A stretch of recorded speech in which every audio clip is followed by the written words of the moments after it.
Hello बच्चों, आप लोगों के लिए लाइब्रेरी साइंस में इंपॉर्टेंट क्वेश्चन लेके आए हैं जो रिलेटेड है इंप्लीमेनेट से। तो इंप्लीमेनेट इंफॉर्मेशन एंड लाइब्रेरी नेटवर्क, जो फुल फॉर्म है इंप्लीमेनेट का, ये भी क्वेश्चन पूछा जाता है, याद रखिएगा।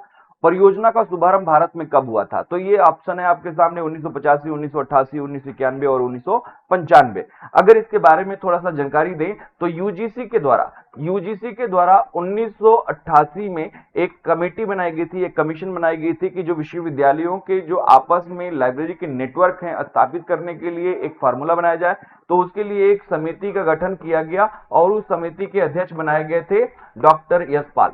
या डॉक्टर यशपाल की अध्यक्षता में यह बैठक हुई और इसी समिति के रिकमेंडेशन के आधार पर 1991 में किसकी स्थापना की गई? इंप्लीमेनेट की स्थापना की गई। इंप्लीमेनेट की अगर बात करें तो इंप्लीमेनेट का मुख्यालय ज्यादातर पूछा जाता है, तो इंप्लीमेनेट का अगर मुख्यालय अगर पूछा जाएगा तो इंप्लीमेनेट का मुख्यालय है गांधीनगर गुजरात में है। और इसके द्वारा बहुत सारे ऐसे परियोजनाएं शुरू की गई हैं जो एग्जाम के लिए बहुत इंपॉर्टेंट होती हैं, जैसे शोध गंगा हुआ, शोध गंगोत्री हुआ। इस तरीके के जो प्रोग्राम हैं ये किसके द्वारा शुरू किए गए हैं? तो ये सभी प्रोग्राम शुरू किए गए हैं किसके द्वारा? तो इंप्लीमेनेट के द्वारा। शोध गंगा हुआ, शोध गंगोत्री हुआ।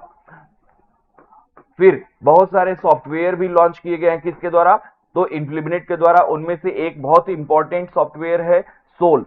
ठीक है, सॉफ्टवेयर ऑफ यूनिवर्सिटी लाइब्रेरी कहते हैं इसको, सोल। तो सोल किसके द्वारा लॉन्च किए गए हैं? इंप्लीमेनेट के द्वारा। तो ये इंफॉर्मेशन किससे रहा? इंप्लीमेनेट से रिलेटेड रहा। और यहाँ पे आपका आंसर मिल गया, 1991 में ये इंप्लीमेनेट बना था। तो 1991 में इसकी स्थापना हुई थी इंप्लीमेनेट की। इसी से रिलेटेड हम अगला क्वेश्चन पूछने जा रहे हैं और इसका कमेंट में आप लोग जरूर जवाब दें। और ये क्वेश्चन है डेलनेट, जिसे हम डेवलपिंग लाइब्रेरी नेटवर्क कहते हैं, इस परियोजना का शुभारंभ भारत में कब हुआ था? ऑप्शन है 1985, 1988, 1991 और 1995।